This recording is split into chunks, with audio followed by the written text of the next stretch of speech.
Hi friends, చూడండి ఇప్పుడు ఈరోజు వచ్చేసి మనం 40 సైజు బ్లౌజ్ హ్యాండ్స్ ఎలా కట్ చేయాలో తెలుసుకుందాం.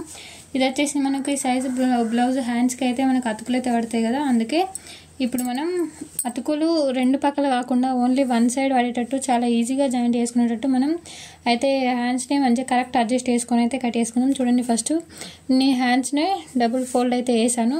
చూడండి మన ఓపెన్స్ ఇది అయితే మీరు ఫోల్డింగ్ వేసేటప్పుడు మొత్తం ఇక్కడ దాకా ఇలా మలపకుండా ఇలా మలపారనుకోండి మీకు టూ సైడ్స్ జాయింట్ చేయాల్సి వస్తుంది. ఇలా మీరు కొత్త వాళ్ళైతే మీకు ఒకసారి జాయింట్ చేయడమే కష్టం కాబట్టి ఇలా రెండు పక్కల జాయింట్ చేసుడు అది అంటే మనకు టైం కూడా చాలా వేస్ట్ అయిపోతుందిగా.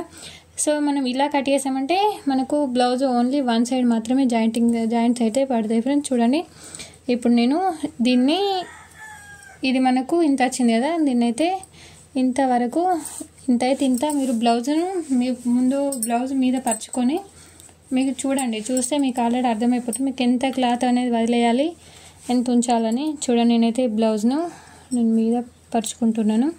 ఇది తెలుసు కదా మీకు, ఇది వచ్చేసి మన కుట్ల కోసం ఒక హాఫ్ ఇంచ్ పోతుంది, అండ్ ఇదైతే మన పంపకాల కోసం ఇంకొక హాఫ్ ఇంచ్ కన్నా కొంచెం 3/4 ఇంచ్ అయితే నేను పంపకాల కోసం ఒక హాఫ్ ఇంచ్ అయితే కుట్ల కోసం వదిలేసి ఆల్రెడీ స్ట్రైట్గా లైన్ అయితే గీసుకున్నాను. దీన్ని ఫోల్డింగ్ అనేది చూసుకోండి, ఇలా మీరు ఫోల్డ్ చేసుకోండి. ఇక్కడ ఇంత మందం కుట్లకైతే వదిలేస్తున్నాను, ఇలా ఫోల్డ్ చేసుకొని ఇప్పుడు బ్లౌజ్ని దీని మీద పరుచుకోండి. చూడండి, ఇలా పరుచుకున్న తర్వాత చూడండి ఎగ్జాక్ట్గా స్ట్రైట్ లైన్ మీద అయితే పెట్టుకోవాలి. ఇది ఉంది కదా మనకు, ఇక్కడ ఒక స్ట్రైట్ లైన్ అయితే ఇట్లా గీసుకొని కుట్ల కోసం ఇంకొక హాఫ్ ఇంచ్ అయితే పక్కకు గీసుకోవాలి. బ్లౌజ్ కుట్ట అయితే చూడండి ఈడికుంది, ఇది ఇక్కడికి మన కుట్ట అవుతుంది కదా. ఇప్పుడు ఈడికి ఇలా ఒక లైన్ అయితే గీసుకోండి. మనకి ఇది హ్యాండ్ లూజ్ ఈడికి గీసుకున్నారు కదా. చూడండి, ఇప్పుడు చంక మనకి ఈడికైతే ఉంది ఇట్లా, ఇది చంక దగ్గర లూజు ఇంత ఉంది, ఇక్కడికి ఉంది. ఇప్పుడు ఇలా ఒక లైన్ గీసుకోండి. ఇలా గీసుకున్న తర్వాత చూడండి, ఇప్పుడు మనకు ఇక్కడ కుట్టు ఉంది కదా, ఈ కుట్టు దగ్గర ఇలా ఒక లైన్ డ్రా చేసుకోవాలి, అండ్ ఇంకోటి హాఫ్ ఇంచు కుట్ల కోసం డ్రా చేసుకోవాలి. ఇప్పుడు ఎక్స్ట్రా మనకు ఇక్కడైతే కుట్టు వదిలేసారు, ఓన్లీ ఇంత ఉంది కదా, మనం ఈడికి అంటే ఈడి నుంచి ఈడికి చూడండి ఒక 1 ఇంచ్ అయితే 2 ఇంచెస్ వరకు 2 లేదా 1.5 ఇంచ్ వరకు మనమైతే ఖర్చుల కోసం ఇలా వదులుతున్నాం క్లాత్. ఇలా జాయింట్ చేస్తే చూడండి, ఇప్పుడు మనకు ఒకవైపు ఓన్లీ ఈ సైడ్కి మీరు జాయింట్ చేసుకుంటే సరిపోతుంది. ఇదైతే ఆల్రెడీ ఉన్నదన్నమాట, ఇది ఒక్కసారి మీరు జాయింట్ చేసుకుంటే సరిపోద్ది. చూడండి, ఇప్పుడు మనం అన్నీ పెట్టుకున్నాం కదా మార్కింగ్స్, ఇప్పుడు బ్లౌజ్ పీస్ తీసేద్దాం. చూడండి, తీస్తే మనకి ఇలా ఉంది కదా. ఇప్పుడు వచ్చేసి చూడండి హ్యాండ్స్ మనం ఇక్కడ హాఫ్ ఇంచ్ అయితే ఖర్చులకు పెట్టుకున్నాం కదా, ఇప్పుడు ఇక్కడ నుంచి ఇలా ఒక స్ట్రైట్గా లైన్ అయితే గీసుకోండి. చూడండి, ఇలా గీసుకోండి. అండ్ ఇక్కడ కూడా మనం ఈ చంక లూజ్ దగ్గరికి ఇలా ఒక స్ట్రైట్ లైన్ అయితే గీసుకోవాలి. గీసుకున్న తర్వాత ఇప్పుడు వచ్చేసి మనం చూడండి స్కేల్ తోటే ఒక 1.5 ఇంచ్ వరకు ఈడ మీద స్ట్రైట్ లైన్ అయితే గీసుకోవాలి. చూడండి, 1.5 గిడిగా వచ్చింది. చూడండి, దీని మీద నేను కొంచెం ఒత్తుగా అయితే డ్రా చేస్తున్నాను ఇలా. ఇప్పుడు మనకి ఈడికి వచ్చింది 1.5.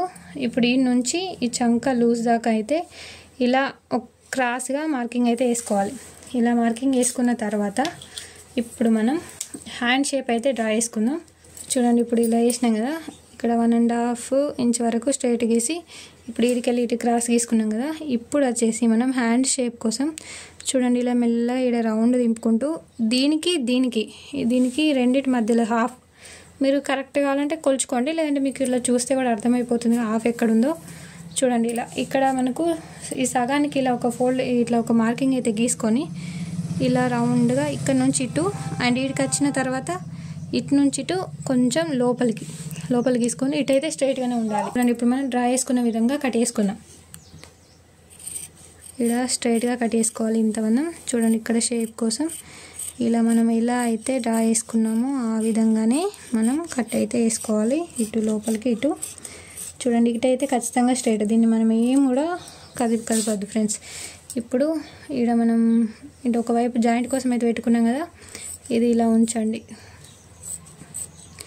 చూడండి, ఇలా ఉంచి మనం ఇటు సైడు ఇవి ఓపెన్సే కాబట్టి ఇలా అయితే కట్ చేసుకున్నాం.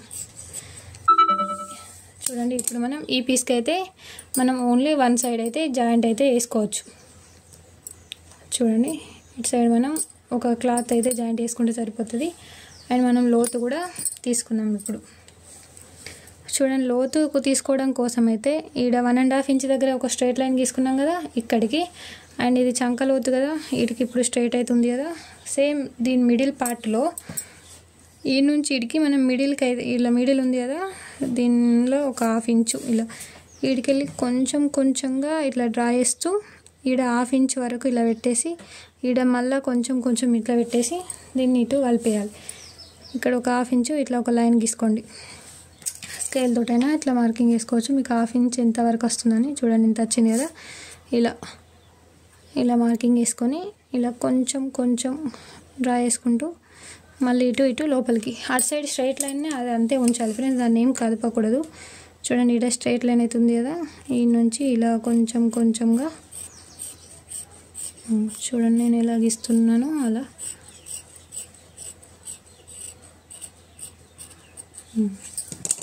ఇలా మనం హ్యాండ్ లోత్ అయితే తీసుకోవాలి. స్టిచ్చింగ్ వేసుకునేటప్పుడు మనకి ఈజీగా ఉండడానికి మనం ముందే ఇక్కడ టక్స్ అయితే పెట్టుకోవాలి. చూడండి ఇక్కడ సెంటర్కి ఒక టక్స్ ఇచ్చుకోవాలి.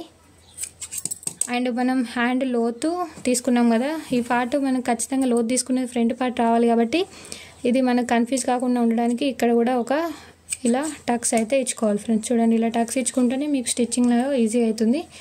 వీలైతే మీరు ఇక్కడ 1/2 ఇంచ్ కుట్టు దగ్గర అండ్ ఇక్కడ పంపకాల దగ్గర కూడా ఒక టక్స్ అయితే ఇచ్చుకోండి, మీకు ఇంకా ఈజీ అవుతుంది. కానీ ఇక్కడ మనం జాయింట్ చేయాలి కాబట్టి నేను టక్స్ అయితే పెట్టడం లేదు, ఇటు సైడ్ ఇచ్చినా పర్లేదు. చూడండి ఈ విధంగా మనకు పెద్ద సైజ్ బ్లౌజులు ఓన్లీ ఒకటే సైడ్ జాయింట్ పడే విధంగా ఇలా ఈజీగా అయితే హ్యాండ్స్ అయితే కట్ చేసుకోవచ్చు ఫ్రెండ్స్. వీడియో నచ్చితే ఖచ్చితంగా ఒక లైక్ చేయండి. మా ఛానల్ కొత్తగా అయితే ఖచ్చితంగా సబ్స్క్రైబ్ చేసుకోండి ఫ్రెండ్స్.